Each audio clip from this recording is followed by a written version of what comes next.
กราบสวัสดีครับพ่อแม่พี่น้องในที่ช่องฟ้ามงคลชัยนะครับมื้อนี้เสาร์วันที่29 ท่านมา2568นะมื้อนี้29ด้วยนะครับเนาะ29ท่านมา2568นะครับ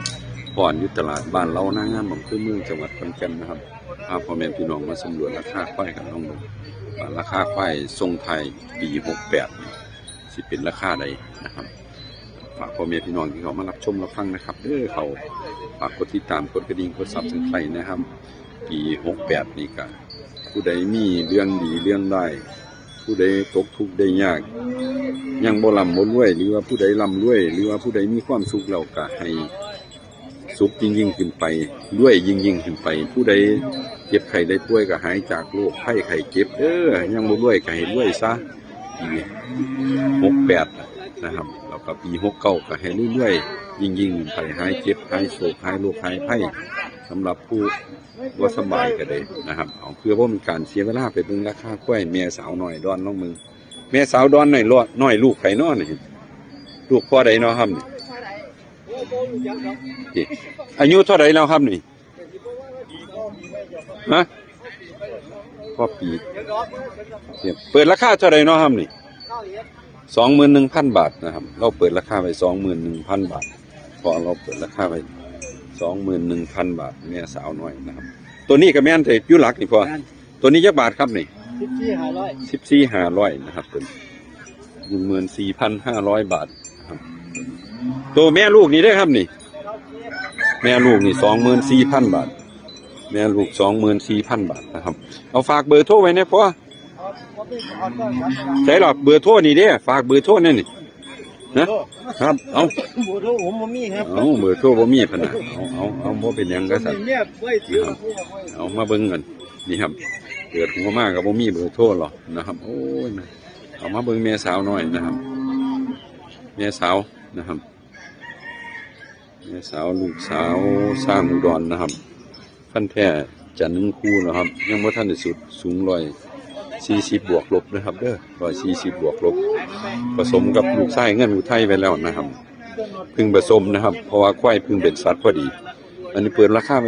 25,000 บาทครับ25,000 บาทสนใจกับ0897151744โทรมาสอบถามทดลองราคานะครับแม่สาวฟันแทนคู่ลูกสาวสร้างอุดรทับลูกไส้เงินอุทัยไปแล้วเปิดราคาไป25,000นะครับเนาะ0897151744นะครับ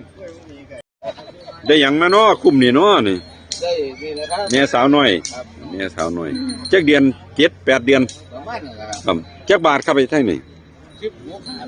16,500นะครับแม่สาวน้อย 16,500 บาทนะครับ 16,500 บาทแม่สาวน้อย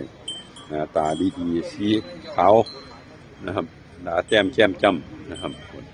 สายเลือดดีด้วยครับควายแม่น้อยชิปเท่าไหร่กว่าครับไปไทย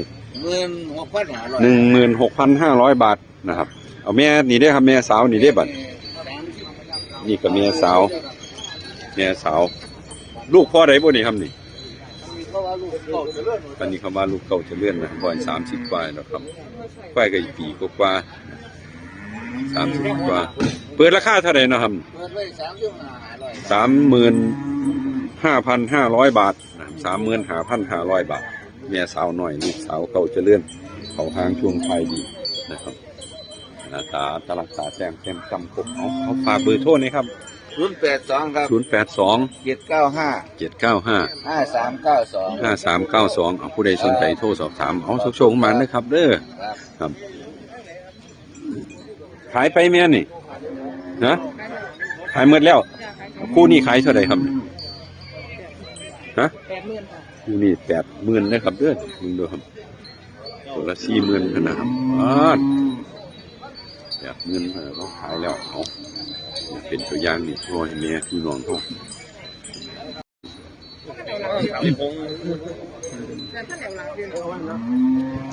พอพันเปิดราคาจักบาทเนาะครับ79,000 บาทนะครับลูกพอใดบ่ครับ79,000 บาทนะครับไฟฟันน้ำนมมันบ่ไฟฟันน้ำน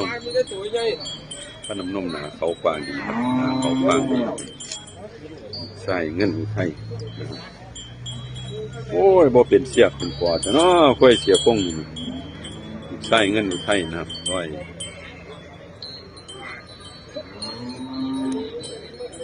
50บวกลบนี่หรอกครับเปิดราคาเท่าไหร่เนาะครับ79,000 บาทใส่ตัวใดอีกบัดนี่นี่สิแม่ลูกแม่นางสิแม่นางจักบาทครับนี่แม่นักของแม่สองเมียครับเปิดไปผู้นี้เปิดไป85,000นะครับแม่สาวน้อย2ตัวนี่แม่สาวป้ายก็อยู่2 ปีกว่านี่แหละครับเปิดไป85,000 บาท85,000 บาทนะ85,000 บาทเนี่ยเป็นห้องไปซื้อแม่ลูกนี่เด้ครับแม่ลูกนี่เด้แม่ลูกแม่ลูกนี่เด้ฮะแม่ลูกแม่นี่แม่นบ่ผมใช้ลูกผู้โอแม่ลูก55,000 บาท55,000 บาทนะครับแม่ลูกแม่สาวน้อยนี่เด้แม่สาวน้อยห้อง 19,000 บาทตัวนี้กับแม่นั่นบ่แม่สาวน้อย 19,000 บาทอันนี้แม่ลูกแม่จักบาทครับนี่35,000 บาทแม่ลูกแม่ 35,000 บาทเอาคุยได้หลายตัวมาเป็นฝูงเลยมื้อนี้นะครับโทรสอบถามมึงเอาฝากเบอร์โทรนะ093 386 8055เอาผู้ใดสนใจโทรสอบถามเบิ่งนะกล้วยหา6-7ตัวนี่เด้อต่อรองได้เอาโชคๆมานะครับเด้อล่ะมาแม่ลูกร้อนนี่จักบาทนี่แม่ลูกร้อนเท่าใดเศร้าเท่าใดลูกเถิกคือลูกแม่ลูกเถิกย่างดีแม่ลูกเถิก25,000เนาะแม่ดำลูกดอนแม่ดำลูกดอนอันนี้4ได้บัดแม่สาวน้อยนี่บักเถิกน้อยนี่75แม่นี่เด้แม่นี่แม่ลูกแม่ข้าวบ่หลายแล้วครับข้าวบ่หลายขึ้นห้องไปหมวกฝูงให้เจ้าขึ้นนะหมวกฝูงให้เจ้า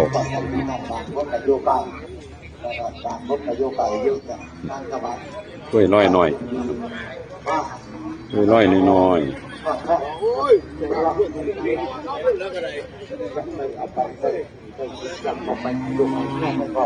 บรรยากาศตลาดบ้านเราในงามคือเมืองจังหวัดขอนแก่นนะครับเนาะมีแต่กล้วยร้อยประมาณนี้นะครับกล้วยเมื่อเราก็ให้เขามากนะครับเอานี่เด้กล้วยเตี้ยเอาแม่อ๋อคือไว้มันจังบ่เริ่มเนี่ย110เส้นแม่สาวหน่อยเจ้าฟันแท้จะคู่ล่ะฟันน้ำนมทีเนี่ย110เส้นนะครับ110เส้นตัวนี้เปิดได้ยักบาทครับนี่7,700 บาทตัวน้อยนี่เนี่ย5,000มันเจ้าไปเห็นจังไดมันขนมันยังหลุดนี่เจ้าได้สูตรจังไดมาไม่สิอันนี้7แม็ก7,700อันนี้เท่าไหร่ก็5,000ตัวนี้ตัวแม่เหมือนเด้อครับเด้อพอยสีเราได้เจ้าของแปลกๆมาหอยสีเราได้ของแปลกๆมาเอาฝากเบอร์โทรนะของแปลกเจ้า06 11 47 8019เอาผู้ใดสนใจควายแปลกโทรหาพอสีลองมึงเด้อครับด้วยตัวนึง7,700ตัวนึง5,000 กว่าบาทตัวแม่เหมือนเด้อครับเด้อไหนครับตัวไหนแม่ลูกนี่ติแม่ลูกนี่แม่ลูกผู้ครับลูกผู้จักบาทครับแม่ลูก24,500ครับ24,500 บาทนะแม่ลูกตกผู้ย่าง24,500แม่ลูกตกผู้24,500 บาทตัวเถิกกับแม่ของเจ้าติ24,500 24,500 บาทเอาฝากเบอร์โทรแน่แม่ลูกนี่062 838 9946สนใจโทรสอบถามต่อรองราคาเบิ่งเท่าไหร่ก็เท่าไหร่ก็24,500พนันเราห้องไว้ซื้อต่อรองเอา ต่อรองเลยนะค ไม่ รับ ผิดหวัง บ่มีผิดหวัง 200ลูกต้องพี่แหละ ครับแม่ดำลูกดอนนี่ผมผู้ใดน้อนี่เนาะนะพี่ของเจ้าสิบัดดีครับพี่พี่ได้หยังมามื้อนี้พี่ ไก่งวดครับ ได้งัวโอ้ได้งัวพอให้นี่เอาทั้งงัวทั้งข้วยเนาะพอให้ผมผู้ใดนอนคิดงามแม่ดำลูกดอนขาวจันพันพัน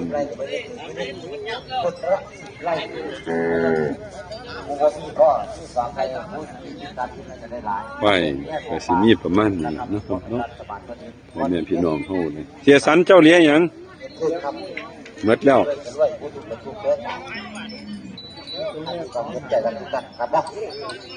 อันนี้ครับทุกท่านที่เข้าระดับปีใหม่นะครับสวัสดีปีเก่าสงปีใหม่นะครับ เดี๋ยวแม่หนึงเจ้ามาก็พอได้พออยู่วันแจกเงินกันแล้วก็พออยู่วันพอท่านนี่มันแล้วเอ้ยตัวเมียว่าได้ได้เจ้าอ่ะนี่หลักฐานเหรอปีใหม่ได้หยังให้เมียของขวัญ ขันเมียเขาเรียนตัวอยู่ เตี้ยเฮ้ยไปอยู่วันกับ บ้า ให้ น ท่าน ได้ให้แล้วของขวัญเมียบริบาล เมียบ่อยู่วันเมียไปใส่อะ เนี่ยสองลูกอยากน้ำลูก อยากน้ำลูกน้ำหลานบ่ครับบรรยากาศปีใหม่ครับปีใหม่ว่ากันไปนะครับจะเป็นที่เดียดนะครับเป็นท้องทุกบาททุกสตางค์ กล้วยก็สิมีประมาณนี้ครับกล้วยงามบ่มีของมากพ่อแม่พี่น้องเฮาเด้ พวกสับพันเขาสับพันของกันดีเลยครับ สำหรับมื้อนี้นะครับตลาดบ้านเรานะงามเก่าวันที่29 2000ธันวาคม2568นะครับ ที่ห่อไว้ให้ ก็สิมี ต้องใช้ให้ถูกต้องนะครับ ได้หยังมาน้องพิมพ์ได้หยังมา สั่งแล้วก็ประกอบที่รถ แม่สาวน้อยติเนี่ยแม่สาวน้อยจักบาท พาที่เราไปดูจากที่ 18พนนะครับตัวใด 18,000 บาทตัวใดพนนะครับแม่สาวน้อย 18,000 บาทตัวใดพุ่นล่ะเขาหางช่วงท้ายดีนะครับตาแต้มจำ 18,000 เนาะเอาฝากเบอร์โทรแหน่062 147 9747เอาผู้ใดสนใจก็โทรสอบถามต่อรองราคาเบิ่งนะครับเด้อแม่สาวน้อยเพิ่นไปขายไปขาย อ้าวยกไปยกมานะครับนะในสมานกันนะครับสมานกันทุกคนทุกคน กล้วยเถิกใหญ่จักบาทเนาะเถิกใหญ่นี่เนาะ59,000พะนะครับเถิกใหญ่ของสทเราทั้งใหญ่ทั้งยาวว้าเอาก็กว้างดี 59,000ได้มาตัวเดียวสิครับมื้อนี้ ตัวเดียวครับ ตัวเดียวเขียนๆเต็มรถเลยตัวนี้ 59,000 บาทผู้ใดสนใจเพชรพ่อพันธุ์พุงจับสัตว์เป็นเนื้อก็ได้เป็นเลี้ยงก็ได้เอาฝากเบอร์โทรนะครับ 081ครับ 081 047 047 6083 59,000 บาทเอาโทรสอบถามต่อรองราคาเบิ่งเด้อครับเด้อสำหรับบรรยากาศตลาดบ้านเรานะครับคือเมืองจังหวัดขอนแก่นนะครับเป็นน้อยสำหรับเสาร์วันที่29ธันวาคม2568ก็สิมีประมาณนี้นะครับเนาะปีใหม่ที่จะถึงไกลพ่อแม่พี่น้องมันร่ำรวยทุกคนอย่าเจ็บอย่าไข้อย่าจนเด้อหายจากโรคภัยไข้เจ็บร่ำรวยทุกคนเอาสำหรับมื้อนี้ขอกล่าวว่าขอบคุณหลายๆ สวัสดีครับ